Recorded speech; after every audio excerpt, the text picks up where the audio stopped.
한번 따라 하실까요? 평안함을 누리라. 평안함을 누리라. 아마 우리 대부분의 많은 사람들이, 우리 성도님들도 그럴 것이고, 지난주 아니면은 이번 주 아니면 다음 주 정도에 많은 분들이 아마 이제 휴가 계획을 가지고 이제 좀 일상을 탈피하여 쉬는 시간을 갖게 될 텐데, 정말 여러분들이 그 휴가 계획 속에서도 하나님이 함께 하시고 은혜를 주셔서 정말 좋은 그런 쉼이 되기를 바라고, 또 평안한 휴가가 될 수 있기를 축복합니다. 요즘은 제가 버스 탈 기회가 많이 있지 않습니다만은, 제가 이렇게 학교 다닐 때, 청년 때 보면은 그 버스 탈 때마다 걸려 있었던 그림이 있습니다. 그림. 기억하실지 모르겠습니다. 한번 보여주실까요? 예. 저 그럼 기억나시죠? 오늘도 무사히. 버스를 타면은 항상 그 버스 가운데에 오늘도 무사히 저 그림이 걸려 있습니다. 아마 운전하시는 기사분도 안전하게 운전하기를 바라는 마음으로 저 그림을 걸어 놓았고, 그리고 또 타는 승객들도 저 그림을 보면서 이 차가 무사히 잘 도착하기를 바라는 마음으로 이제 그러면서 이제 버스를 탄 기억이 있어요. 저도 또 하나님을 믿는 믿음의 사람이기 때문에 저 그림을 볼 때 하나님 오늘도 무사히 지나게 하시고, 그리고 목적지까지 무사히 잘 도착할 수 있도록 인도해 달라고 그리고 기도했던 그런 기억이 있습니다. 아마 저 그림을 보는 분들은, 아마 기억하시는 분들은 70, 80 세대임에 틀림이 없어요. 요즘 분들은 잘 몰라요, 저 그림이 뭔지. 저 그림 보면은 여자예요, 남자예요?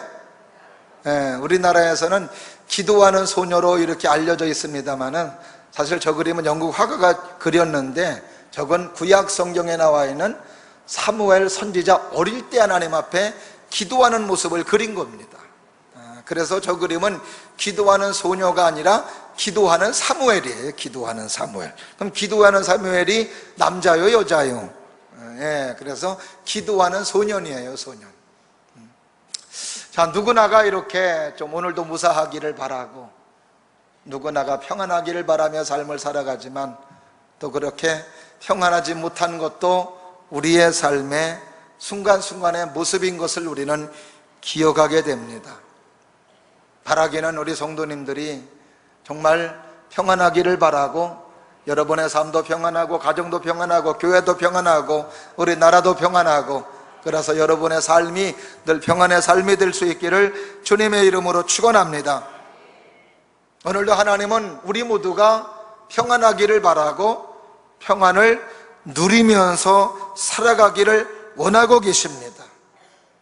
하나님은 근심하며 염려하며 사는 걸 원하지 않아요. 적어도 하나님의 백성들은 평강을 누리고 평안한 모습으로 삶을 살아가기를 원하십니다. 요한복음 14장 27절을 보면은, 내가 너희에게 평안을 주노라, 내가 너희에게 주는 것은 세상에 주는 것 같지 아니하리라. 예수님께서 제자들에게 하신 말씀입니다. 예수님과 함께 다녔던 제자들, 예수님과 함께 다니며 그들은 걱정이 없었습니다. 먹을 게 없으면 먹을 거 주시고, 풍랑 만나면 풍랑을 잔잔하게 해주시고, 문제가 있으면 문제를 해결해 주시고, 아픈 질병이 있으면 질병을 치료해 주시고, 오늘도 예배 드리면서 예수님 때문에 치료받기를 바라고, 염려되시는 분들도 평안함을 얻기를 바라고, 또 하나님의 사랑 가운데 설 수 있기를 주의 이름으로 축원합니다. 근데 그런 예수님이 갑자기 어느 날 떠나신다고 말하니까 제자들이 근심이 됐습니다.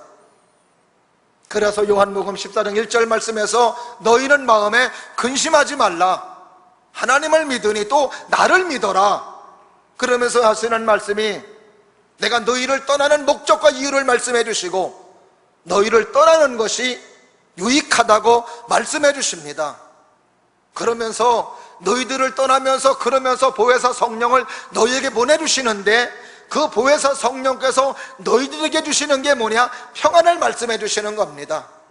그래서 보혜사 성령께서 주시는 평안은 세상에서 주는 것하고 다르다고 말씀해 주시는 것입니다. 그렇습니다. 하나님의 성령께서 우리에게 주시는 평안은 진짜 평안함이며 축복인 줄로 믿습니다. 그래서 로마서 8장 6절을 보면은 육신의 생각은 사망이고 영의 생각은 생명과 평안이니라 말씀해 주시고 있습니다.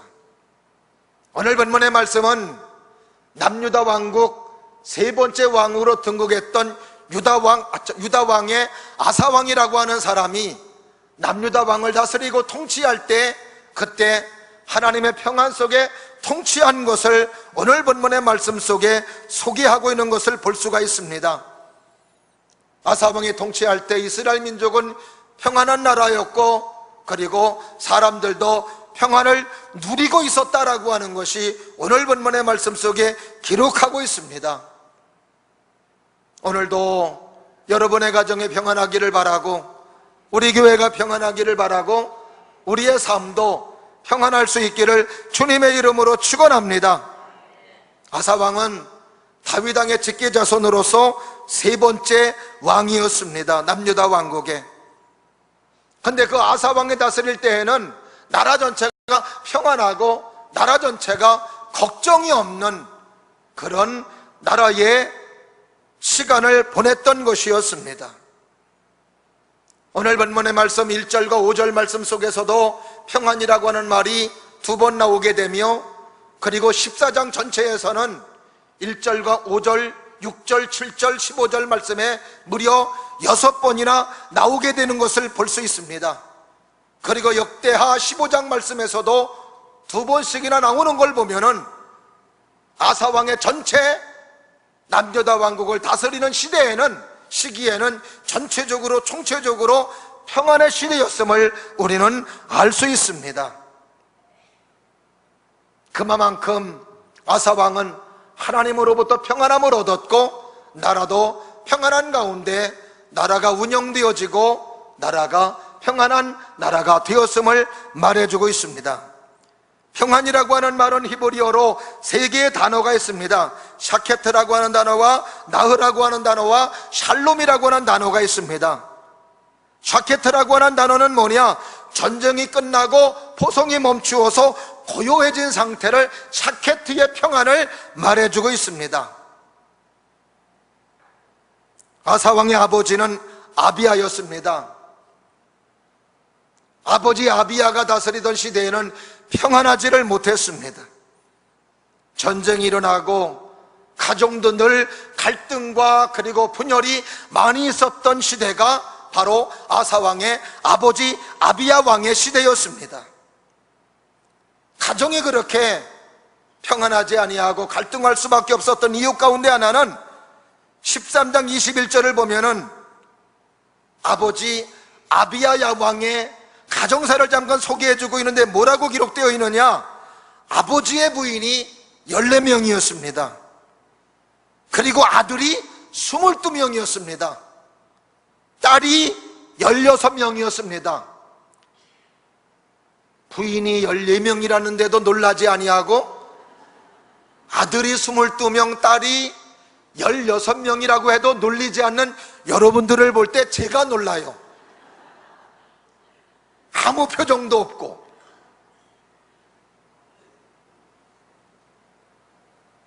아버지는 하나인데 이게 어머니가 14명이고 그리고 자녀가 이렇게 22명, 16명 이러다 보니까 늘 가정이 평안할 리가 없지요. 평안을 잃어버렸습니다. 그래서 늘 싸우고 갈등하고 분열이 있었는데 아사왕이 왕이 되면서 바로 이런 전쟁이 끝나고 그리고 가정에도 싸움이 끝나며 이제는 고요해진 상태의 평안함을 말하고 있습니다. 아사왕이 다스리던 시대에 이렇게 전쟁이 끝나고 샤케트의 평안함이 나라와 그리고 백성들에게 임하였던 것이었습니다. 5절 말씀에서도 평안함이 나오고 있는데 바로 이러한 단어를 쓰고 있으며 이런 평안함을 누리고 있었음을 말해주고 있습니다. 그 다음에 나으라고 하는 평안함인데, 이것은 뭐냐? 6절, 7절, 15절에 나오는 말씀인데, 무거운 짐을 지고 가다가 내려놓았을 때 쉬는 쉼, 무거운 짐을 내려놓았을 때 얻는 평안함을 나으라고 하는 평안함을 단어를 썼습니다. 아사왕의 아버지 아비야, 그리고 아사왕의 할아버지 느호보암, 이 때에는 많은 전쟁으로 인하여 노역이 많았고 부역도 많았고, 그리고 높은 세금에 많은 백성들이 어려움을 겪었습니다. 이들은 삶을 살아가면서 짐들이 늘 있으니 얼마나 무거운지 모릅니다. 내야 되는 세금, 일해야 되는 부역, 노역, 이러한 것들이 그들에게는 큰 부담이었고, 이것 때문에 그들은 평안하게 쉼을 얻지를 못하였던 것이었습니다. 그런데 아사왕이 되면서 이런 노역이 좀 가벼워지며 세금도 가벼워지게 되었던 것이었습니다. 그러기에 사람들은 이제 많은 복구작업이 끝났으므로 쉬는 평안함이 백성들에게 있었던 것이었습니다. 6절 말씀에서 나오고 있는 평안이라는 단어도 이 나으라고 하는 단어를 쓰고 있고, 7절 15절에 있는 말씀도 이 나으라고 하는 단어를 쓰고 있습니다. 그래서 남유다 왕국 아사왕이 다스리고 있을 때 이스라엘 민족들은 그래서 이렇게 좀 세금에서 좀 자유하며, 그리고 노역과 부역에서도 조금 가벼워진 백성들이었음을 우리는 알 수 있습니다. 그 다음에 또 하나가 우리가 잘 알고 있는 샬롬이라고 하는 단어였습니다. 샬롬이라고 하는 단어는 자케트의 평안과 나흐라고 하는 평안을 합친 것으로서 총체적인 평안함을 말해주고 있습니다. 고요해진 상태, 그리고 이제 마음도 육체도 평안해진 상태, 거기다가 또 하나가 있다면 그들은 소망과 꿈이 있는 평안을 말하는 것이었습니다. 하나님이 우리의 삶의 희망이 되며 하나님이 계시니 우리의 삶의 계획 속에 축복을 기대할 수 있고 아름다운 삶을 기대할 수 있는 평안함인 것이죠.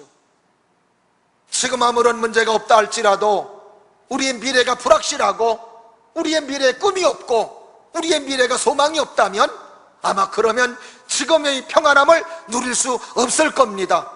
늘 불안하고 염려하며 걱정하는 가운데 삶을 살고 있을 겁니다. 그러나 우리가 지금 염려되는 일이 있고 걱정되는 일이 있다 할지라도 하나님 때문에 소망이 있고 하나님 때문에 희망이 있고 하나님 때문에 우리의 삶에 아름다운 축복을 기대할 수 있고 그리고 아름다운 하나님의 사랑을 기대할 수 있다면 그러면 지금의 힘들고 어려움 중에도 평안함을 가질 수 있고 평안함을 유지할 수 있는 줄로 믿습니다. 그래서 역대하 15장 17절을 보게 되면은 바로 아사 왕의 통치 마지막 부분도 말씀해주고 있는데 아사의 마음이 일평생 온전하여졌다라 말해주고 있는데 거기에서 온전함이라고 하는 것을 샬롬이라고 하는 단어로 표현해주고 있습니다. 그래서 이 말씀을 다시 바꿔 말하면은 아사의 마음이 일평생 평안하여졌다고 말해주고 있는 것입니다. 오늘도 사랑하시는 여러분들이 하나님께서 여러분에게 평강을 주심으로 일평생 평안하기를 바라고 여러분의 가정도 평안하기를 바라고 우리 교회도 평안하기를 바라고 우리 나라도 평안해지는 은혜의 귀한 역사가 있기를 주님의 이름으로 축원합니다. 아사왕은 이 세 가지의 평안함을 다 누렸던 것이었어요. 솔로몬 왕도 그렇게 번영을 누리고 물질의 복을 받고 그리고 주변 나라에게 떵떵거리며 이름을 떨쳤던 왕이었지만 솔로몬도 이 세 가지의 평안함을 누리지를 못했습니다. 그러나 아사왕은 이 평안함을 누리면서 살아갔던 하나님의 사람이었습니다. 왜냐하면 하나님께서 그에게 진정한 평안함을 허락해 주셨기 때문에 오늘도 하나님만이 우리에게 참 평안을 주시는 줄로 믿습니다. 오늘도 아사왕에게 주셨던 이 평안함이 오늘도 우리 교회에게 이루어지기를 바라고 여러분의 삶에도 이루어지기를 바라고 우리나라에도 이루어지는 귀한 은혜가 있기를 주의 이름으로 축원합니다. 태풍이 불어와도 하나님 주시는 평안함이 있어서 마음의 샬롬의 평안함을 누릴 수 있는 사람, 근심과 걱정이 있을지라도 하나님께서 여러분의 마음에 평강을 주심으로, 샬롬의 평안을 주심으로 말미암아 그리하여 걱정이 사라지고 근심이 사라지면서 내 마음에 하나님의 평강과 하나님의 사랑과 하나님의 평안함이 가득할 수 있기를 주님의 이름으로 축원합니다. 하나님이 오늘도 우리에게 주시면 우리는 그런 삶을 누릴 수 있는 줄로 믿습니다. 지난번 오살리 기도원에서 말씀을 전할 때에도 사도행전 27장 유라굴로 광풍을 만났을 때에 사도 바울의 평안함에 대해서 말씀을 증거하였습니다. 유라굴로 광풍을 만났을 때 많은 사람들은 그 태풍 때문에 죽을까봐 염려하며 걱정을 합니다. 그런데 그 가운데 유독 평안함을 유지하며, 그리고 많은 사람들에게 격려하며 용기를 주며 평안함을 심어주는 사람이 있었으니 그 사람이 사도 바울이었습니다. 왜 사도 바울은 그렇게 그 광풍 속에서도 평안함을 유지할 수 있었느냐? 하나님의 말씀이 들려왔고 하나님의 축복의 약속의 말씀을 들었고 그 축복의 약속의 말씀을 믿었기 때문에 바울은 그 속에서도 평안함을 유지할 수 있었고, 그리고 많은 사람들에게도 평안함을 줄 수가 있었던 것이었습니다. 오늘도 우리의 삶에 힘들고 어려움이 있어도 예수님께서 예배드리는 가운데 여러분의 마음에 참 평안 주시기를 기원합니다. 하나님께서 여러분의 마음에 참 소망 주시기를 주의 이름으로 축원합니다. 그러므로 말미암아 여러분들이 하나님의 말씀을 듣고 하나님 때문에 진정한 평안함을 유지할 수 있는 믿음의 사람들이 될 수 있기를 주님의 이름으로 축원합니다. 우리 웨슬레 목사님, 감리교회를 창시했던 웨슬레 목사님도 이 미국의 선교사 2년 파송받아 하나님의 복음을 증거하며 하나님의 사명을 감당했는데, 그 웨슬레 목사님도 이렇다 할 뚜렷 할 선교 열매를 맺지 못하며, 그리고 마음속에는 호망과 그리고 실패자의 모습으로 남아 비참한 모습으로 고국으로 돌아올 때 일이었습니다. 배를 타고 돌아오는데 대서양 한박폰에 있는데 큰 풍랑이 배를 덮치는 중이었습니다. 많은 사람들이 불안해하고 많은 사람들이 염려하고 있었습니다. 웨슬레 목사님도 염려가 되었고 걱정이 되는 순간이었습니다. 그런데 그때에 웨슬레 목사님의 귀에 찬송 소리가 들리고 기쁨의 소리가 들려왔습니다. 그 소리에는 염려가 없는 소리였고 걱정이 없는 소리였습니다. 진정한 평안함으로 올려드리는 찬송이었습니다. 오늘도 우리 찬양대가 그런 찬양인 줄로 믿습니다. 앞으로 찬양대가 그런 찬양할 수 있기를 주의 이름으로 축원합니다. 웨슬레 목사님이 궁금하여 그 찬송의 근원지를 찾아가 보았습니다. 가보았더니 모라비안 교도들이 하나님을 찬송하며 하나님을 노래하고 있는데 얼굴에는 기쁨이 가득하고 그 기쁨이 가득한 얼굴로 하나님을 찬송하며 노래하고 있었습니다. 웨슬레 목사님이 큰 도전을 받고 충격이 되었습니다. 모라비안 교도들에게 물어보았습니다. 당신들은 이 풍랑이 무섭지 않냐고, 이 풍랑 때문에 죽는 것에 대한 두려움이 없느냐고 물어보았더니 그때 모라비안 교도들은 이렇게 대답했습니다. 당신은 예수님을 모릅니까? 당신은 예수님을 믿지 않습니까? 우리는 다 예수님을 믿습니다. 예수님을 믿기 때문에 죽으면 천국 가는 것이고, 그리고 만약에 하나님께서 우리를 살려주시면 가서 복음 전하며 하나님의 일을 하면 되는 것인데 염려할 일이 뭐가 있느냐고. 이 이야기를 들었을 때 웨슬레 목사님은 큰 충격이 되었고 그리고 도전이 되었다고 하는 것입니다. 웨슬레 목사님도 나도 당신처럼 예수님을 믿고 싶다고 이렇게 이야기를 했답니다. I want believe Jesus Christ. 나도 예수님을 믿고 싶다고. 그러나 웨슬레 목사님은 I believe Jesus Christ. 나는 예수님을 믿습니다. 모라비안 교도들이 말한 것처럼 나는 예수님을 믿기 때문에 풍랑이 두렵지 않습니다. 나는 예수님을 믿기 때문에 천국을 확신합니다. 나는 예수님을 믿기 때문에 걱정이 없습니다. 이런 당당한 믿음의 고백을 하지 못했다는 것입니다. 사랑하시는 여러분, 여러분들은 오늘도 웨슬레 목사님처럼 나도 예수님을 믿기 원한다는 것이 아니라 나는 예수님을 믿습니다. 나는 하나님을 믿습니다. 나는 성령님을 믿습니다. 나는 말씀을 믿습니다. 나는 부활하신 예수님을 믿습니다. 이런 고백과 이런 당당함이 여러분에게 있기를 주의 이름으로 축원합니다. 그러면은 평안해질 것입니다. 목사님, 웨슬리 목사님은 나중에 원하는 예수님을 만나게 되었고, 그래서 웨슬리 목사님도 나도 예수님을 믿습니다. 1738년 5월 24일 올더스케이드에서 예수님 만남으로 그의 삶이 확실하게 변화되며 하나님의 큰 뜻을 이루었던 것을 보게 되는 것입니다.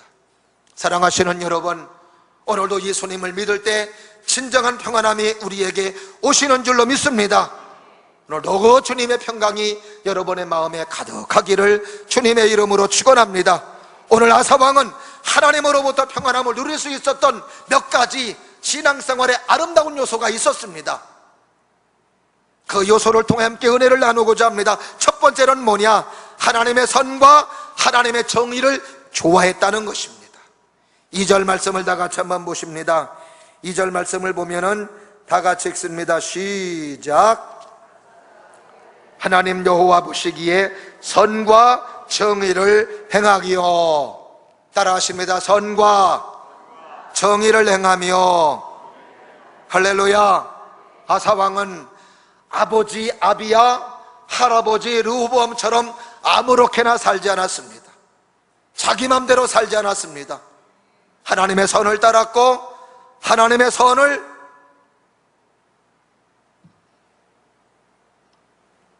좋아하며 살았던 하나님의 사람임을 우리는 오늘 말씀을 통해서 알 수 있습니다. 할아버지와 아버지와는 대조적인 모습으로 살았습니다. 아버지와 할아버지는 하나님을 섬기기는 했어도 세상에 많이 마음을 뺏겼습니다. 우상에게 많이 마음을 뺏겼습니다. 그래서 제대로 하나님을 섬기지를 못했습니다. 그러나 아사왕은 아버지처럼 할아버지처럼 잘못된 것을 본받지 않았습니다. 하나님의 말씀을 본받고 믿음을 본받았습니다. 오늘도 사랑하시는 여러분, 어떤 사람으로부터 영향을 받을 때에도 좋은 영향을 받으십시오. 부모님에게도 좋은 영향을 받으십시오. 나쁜 영향을 받지 않기를 주의 이름으로 축원합니다. 그래서 자녀들에게 부탁하기를 주 안에서 순종하라고 말해주고 있습니다. 주 안에서 부모에게 순종하라고 말씀해 주십니다. 오늘도 우리가 좋은 곳에 영향을 받고 좋은 것을 본받을 수 있는 사람, 아사왕은 아버지로부터 할아버지로부터 잘못된 것들을 본받지 않았습니다. 하나님의 말씀의 본을 받았습니다. 하나님의 선을 본받고 하나님의 정의를 본받는 믿음의 사람이 되었을 때 하나님은 그에게 통치 초기 때부터 이렇게 하나님의 평안함을 하나님께서 허락해 주셨던 것이었습니다. 우리가 살고 있는 시대, 하나님의 선이 무시되어지고 하나님의 정의가 무시되어지는 시대에 우리가 살아가고 있습니다. 하나님의 선을 따라 살아가는 것이 미련해 보이고 하나님의 정의를 따라 살아가는 것이 바보 같은 모습으로 평가를 받고 살아가는 시대가 지금 우리가 살고 있는 시대입니다. 그러나 우리는 기억해야 됩니다. 하나님의 선을 따르며 하나님의 정의를 따르며 살아가는 그 삶이 미련해 보이고 바보처럼 보이는 것 같아도 반드시 여기에 축복이 있고 반드시 여기에 은혜가 있다는 것. 그래서 시편 1편 6절을 보면은 의인은 여호와께서 인정하시나 악인은 망하리로다 말해주고 있습니다.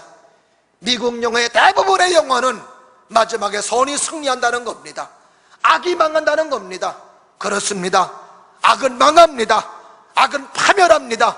하나님의 선과 하나님의 의는 승리합니다. 그래서 오늘도 우리가 하나님의 말씀을 따르며 하나님의 선을 추구하며 하나님의 정의를 귀하게 여기며 하나님의 정의를 따라 믿음으로 살아야 되는 이유는 바로 하나님의 선과 하나님의 정의 속에 하나님의 평안함이 찾아오며 그리고 진정한 축복이 있기 때문에 그렇습니다. 사랑하시는 여러분들 모두가 오늘도 아사왕처럼 하나님의 선을 좋아하고 하나님의 정의를 좋아하기를 주님의 이름으로 축원합니다. 그 다음에 두 번째로 아사왕이 하나님으로부터 참 평안함을 유지할 수 있었던 건 뭐냐? 우상을 제거했습니다. 3절 말씀을 다 같이 봅니다. 3절 말씀 시작. 이방 제단과 산당을 없애고 주상을 깨뜨리며 아세라상을 찍고, 그렇게 기록되어져 있습니다. 하나님이 싫어하는 거 우상입니다. 하나님은 우상 숭배하는 것을 가장 싫어하십니다. 그래서 십계명, 1계명, 2계명에도 하나님께서는 하나님 이외에 다른 신을 섬기지 말아라, 두 번째 계명의 형상을 만들지 말고 그것들에게 절하지 말라고 말해주고 있습니다. 왜 우상은 우리가 섬기면 안 되느냐? 우상은 사람이 만든 것으로서 힘이 없고, 사람이 만든 것으로서 그것들은 복을 주지도 못하며 신기하지도 못하는 것들이기 때문에 그렇습니다. 예레미야서 10장 3절과 5절을 보면은 우상이 어떤 것이다 라고 하는 것을 말씀해 주고 있습니다. 여러 나라의 풍습은 어떤 것이니 삼림에서 뱃나무요 기술공의 두 손이 도끼로 만든 것이라, 그들이 은과 금으로 그것에 꾸미고 못과 장도리로 그것을 든든히 그것이 그들에게 든든히 하여 흔들리지 않게 하나니, 그것이 둥근 기둥 같아서 말도 못하며 걸어다니지도 못하므로 사람이 메어야 하느니라. 그것이 그들에게 화를 주거나 복을 주지 못하나니 너희는 두려워하지 말라 하셨느니라. 이방 나라 사람들의 섬기는 우상을 그렇게 말하고 있습니다.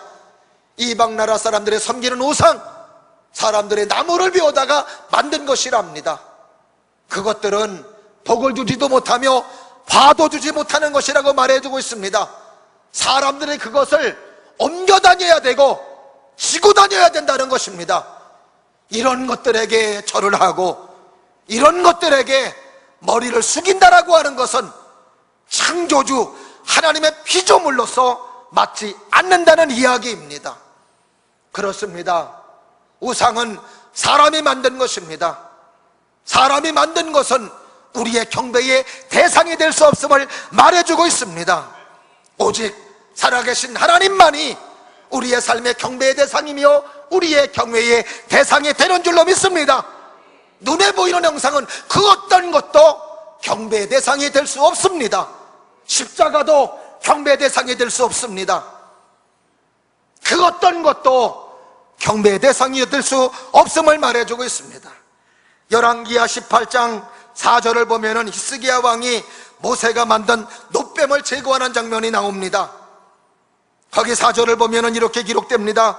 여러 산당을 제하며 주상을 깨뜨리며 아세라 목상을 찍으며 모세가 만들었던 놋뱀을 이스라엘 자손이 이때까지 향하여 분향함으로 그것을 부숴버리고 누수단이라 일컬었더라. 놋뱀이 뭐예요? 놋뱀은 이스라엘 민족들이 애굽에서 나왔을 때에 원망하고 불평하다가 벌뱀에 물려 죽어갈 때, 그때에 살려달라고 내는 소리를 듣고 모세가 하나님 앞에 기도하죠. 이 백성들 벌뱀에 물려 죽어가고 있습니다. 어떻게 합니까? 그랬을 때에 하나님께서 모세에게, 모세야, 장대에다가 놋뱀을 만들어라. 그것을 쳐다보면 살리라. 벌뱀에 죽어가던 사람들이 놋뱀을 쳐다보면서 살게 됩니다. 놋뱀을 쳐다보지 못한 사람들은 다 죽어가지요. 이후부터 놋뱀은 많은 사람들이 그 놋뱀을 보면서 이스라엘 민족들을 살려주신 하나님을 기억했습니다. 원망하며 불평하며 삶을 살아갔던 사람들, 벌뱀에 물려 죽어가는 사람들의 놋뱀을 쳐다보므로 살게 된 하나님의 역사를 그들은 기억합니다. 놋뱀은 하나님 임재의 상징이었고 하나님 존재의 상징이었습니다. 놋뱀을 볼 때마다 하나님을 기억하고, 놋뱀을 볼 때마다 하나님의 능력을 기억하고, 놋뱀을 볼 때마다 하나님의 역사를 기억했던 이스라엘 민족들이었습니다. 그런데 어느 순간부터 하나님이 없어져 버렸습니다. 이스라엘 민족들에게 역사하셨던 하나님의 존재가 사라져 버렸고, 놋뱀이 경배를 받고 있었고, 놋뱀 자체가 경배의 대상이 이스라엘 민족들에게 되어져 버리고 있었습니다. 그러기에 히스기야 왕은 그 놋뱀을 부숴버리고 말았던 것이었습니다. 사랑하시는 여러분, 형상은 우리의 하나님이 될 수 없습니다. 아무 형상이든지 하나님은 될 수 없습니다. 경배의 대상이 될 수 없습니다. 가끔 성도님들의 가정에 예수님의 사진이 있고 예수님의 그림이 있습니다. 그 예수님, 그 그림 속에 있는 예수님, 그 그림 속에 있는 예수, 사진 속에 있는 예수는 예수님 아닙니다. 개인적인 경험 속에서 힘들고 어려웠을 때 개인적으로 만났던 예수님은 될 수 있어도 객관적인 예수, 모든 사람들의 예수는 될 수 없습니다. 사진 속의 예수님은 힘 없습니다. 액자 속에 있는 예수님이 없습니다. 어떤 예수님이 힘이 있느냐? 내 마음속에 성령으로 오신 예수님, 내 마음속에 말씀으로 오신 예수님, 여러분 속에 임재하신 예수님께서 여러분의 구원자가 되시며 여러분에게 능력이 되시며 여러분에게 힘이 되시는 예수님이심을 여러분이 기억하시면서 정말로 예수님 경배하며 예수님 경외할 수 있는 믿음의 사람들의 다 될 수 있기를 주님의 이름으로 축원합니다. 그렇습니다. 형상은 예수님 아닙니다. 형상은 하나님 아니십니다. 만약에 그런 예수님 모습이 우리의 신앙생활에 큰 도움이 된다면 천지만물을 창조하신 하나님께서 멋진 사진 남겨놓으시고 우리들에게 아주 총천연색으로 우리에게 예수님 모습을 보여줬을 겁니다. 그거 아니에요. 속지 마십시오. 여러분에게 능력이 되시는 예수님, 여러분에게 힘이 되시는 예수님은 말씀으로 오셔서 여러분의 심령 속에 계십니다. 말씀으로 역사하십니다. 그 말씀으로 오신 예수님께서 여러분의 질병을 치료해 주시고 여러분에게 평안함을 주시고 여러분에게 기쁨을 주시고 여러분에게 능력을 주시는 줄로 믿으시면 아멘. 그래서 오늘도 그 예수님으로 승리할 수 있는 하나님의 사람이 되기를 바라며 그 예수님으로 참 평안함을 얻을 수 있기를 주님의 이름으로 축원합니다. 마지막으로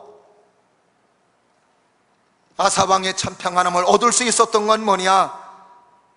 하나님의 말씀에 순종했기 때문입니다. 한번 4절 말씀을 다 같이 보십니다. 4절 말씀 시작.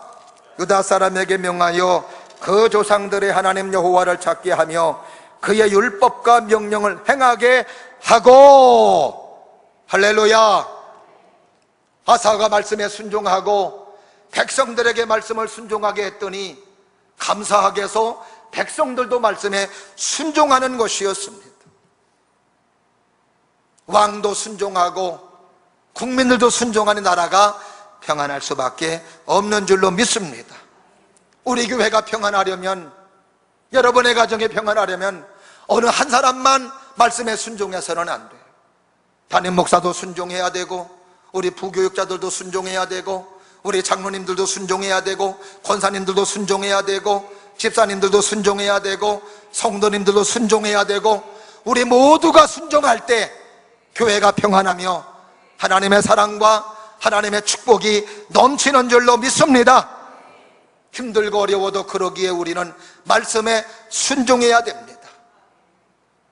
말씀에 순종할 때 하나님과 평안함을 이룰 수 있습니다. 말씀에 순종하지 아니하면 하나님과 불편해요. 주님과 불편합니다. 주님과 불편한데 어떻게 평안함이 있을 수 있겠느냐고요. 내가 말씀에 순종할 때 드디어 하나님의 평안함이 내게 찾아오고, 그래 우리의 삶이 기쁨의 삶으로 하나님이 인도해 주시는 은혜의 삶이 되는 줄로 믿습니다. 지금 중동 지역에 이스라엘 민족과 팔레스타인 사람들의 치열한 전쟁으로 인하여 중동 지역이 늘 전쟁이 끊어지질 않고 있습니다. 이것도 엄밀하게 말하면은 이스라엘 민족들의 말씀에 100% 순종이 안 됨으로 말미암아 지금 후손들이 이렇게 큰 고통과 어려움을 당하고 있다고 해도 잘못된 것이 아닙니다. 하나님께서는 약속의 땅, 가나안 땅을 축복의 땅으로 약속해 주시면서 이스라엘 민족들에게 가나안 땅에 들어갈 때 해야 될 일을 분명히 말씀해 주셨습니다. 신명기 7장 1절과 2절 말씀에서 이스라엘 민족들에게 하신 말씀이 이렇습니다. 네 하나님 여호와께서 너를 인도하사 네가 가서 차지할 땅으로 들이시고 네 앞에서 여러 민족 헷 족속과 기르가스 족속과 아모리 족속과 가나안 족속과 브리스 족속과 히 족속과 여부스 족속 곧 너보다 많고 힘이 센 7 족속을 쫓아낼 때에 네 하나님 여호와께서 그들을 너에게 넘겨 너에게 치게 하시리니 그때에 너는 그들을 어떻게 할 것이라? 진멸할 것이라. 진멸은 뭐냐? 모두 다 죽여버리라는 겁니다. 그러면서 이어서 하시는 말씀이 뭐냐? 그들과 어떤 언약도 하지 말 것이며 그들을 불쌍히 여기지도 말라는 겁니다. 이때의 하나님은 냉정한 하나님이십니다. 이때 하나님은 긍휼이 없습니다. 이때는 사랑이 없습니다. 다 죽여버리라는 겁니다. 이유가 두 가지였어요. 하나는 뭐냐? 그들을 살려놓았다가 잘못해서 가나안 사람 잘못된 풍습과 잘못된 우상숭배한 믿음을 혹시라도 이스라엘 민족들이 받아들이면 하나님을 잊어버릴까 봐 이게 염려가 되었던 것이고, 또 하나는 뭐냐? 이렇게 혹시라도 그 남겨진 사람들에 의해서 결국 이스라엘 민족들이 공격을 당할까 봐 하나님은 그들을 전부 멸하라고 말씀해 주셨던 것이었습니다. 제가 이 말씀을 드리고 있는 건 뭐냐? 지금 팔레스타인 사람들은 뭐냐? 팔레스타인 사람은 바로 이 가나안 원주민들의 후손들이 팔레스타인 사람들입니다. 나름대로 이유가 있지요. 팔레스타인 사람들은 자기 조상들이 거기서 대대로 내려와 살고 있던 땅입니다. 근데 이스라엘 민족들은 하나님의 명령을 받아 그 땅에 하나님의 명령으로 들어온 사람들입니다. 양쪽 다 이론이 팽팽합니다. 그러나 영적으로 볼 때 이스라엘 민족들의 불순종, 벌써 하나님께서는 이걸 아시고 벌써 이미 기르가스 족속 모든 원주민 족속들을 멸하라고 하였는데 그때 100% 순종하지 아니하므로, 그래서 그때 여호수아가 이끄는 이스라엘 군대가 기브온 족속들을 살려주죠. 그리고 몇몇 사람들을 살려줍니다. 그리고 함께 생활을 합니다. 이 사람들 때문에 내내 이스라엘 사람들이 공격을 받으며 잘못된 길로 가며 어려움을 겪게 되는 것을 볼 수 있으며, 이것이 결국 오늘까지 이어져서 팔레스타인과 이스라엘 사람들이 분쟁을 일으키고 싸우는 이런 결과를 낳는 것을 볼 때에 순종을 하더라도 100% 순종할 때 우리의 삶에 축복이 있고 은혜가 있다는 것, 사랑하시는 여러분, 오늘도 우리는 하나님의 말씀을 순종하며 살아가는 것이 희귀한 시대에 살아가고 있습니다. 사무엘 시대 때에 하나님의 말씀이 희귀한 시대였지만 사무엘 선지자는 하나님의 말씀을 귀하게 여기고 소중히 여기며 삶을 살아갔을 때 하나님께서는 사무엘 선지자를 통하여 하나님의 큰 일을 감당하며 하나님의 큰 역사를 이루시고 민족을 구원하셨습니다. 오늘도 저와 여러분들을 통하여 하나님의 역사가 이루어지기를 주의 이름으로 축원합니다. 50% 순종만 하시지 말고 60%만 순종하시지 말고 70%만 순종하시지 말고 100% 순종하는 여러분들이 되셔서, 그래서 여러분의 가정에 평안이 넘치고 우리 교회가 평안이 넘치고 우리 대한민국에 평안함이 넘칠 수 있는 은혜의 귀한 역사가 있기를 주님의 이름으로 축원합니다. 그렇습니다. 아사왕이 오늘도 하나님께서 주시는 평안함을 누릴 수 있었던 건 바로 이렇게 하나님의 선과 하나님의 정의를 좋아했으며 내 마음속에는 우상을 제거하였고, 그리고 하나님의 말씀에 순종하는 믿음의 사람이 되었으므로 오늘도 아사왕은 일평생 하나님 중심의 믿음의 사람으로 평안함을 유지할 수가 있었습니다. 오늘도 여러분 마음속에 있는 우상을 제거할 수 있기를 주의 이름으로 축원합니다. 성경은 하나님보다 더 사랑하는 것을 우상이라고 말해주고 있습니다. 혹시라도 여러분 마음속에 하나님보다 더 사랑하는 것들이 자리 잡고는 있는지 아는지요? 하나님보다 더 사랑하는 것들이 있다면 그것을 뒤로 하고 하나님을 앞장 세우고 예수님을 앞장 세울 수 있기를 주의 이름으로 축원합니다. 그래서 여러분의 마음에, 여러분의 가정에 우리 교회가 하나님의 평강으로 가득 차기를 바라고, 그래서 이 무더운 여름철에도 주님 주시는 평강 속에 승리할 수 있는 복된 우리 모두가 되기를 주님의 이름으로 축원합니다. 기도하겠습니다.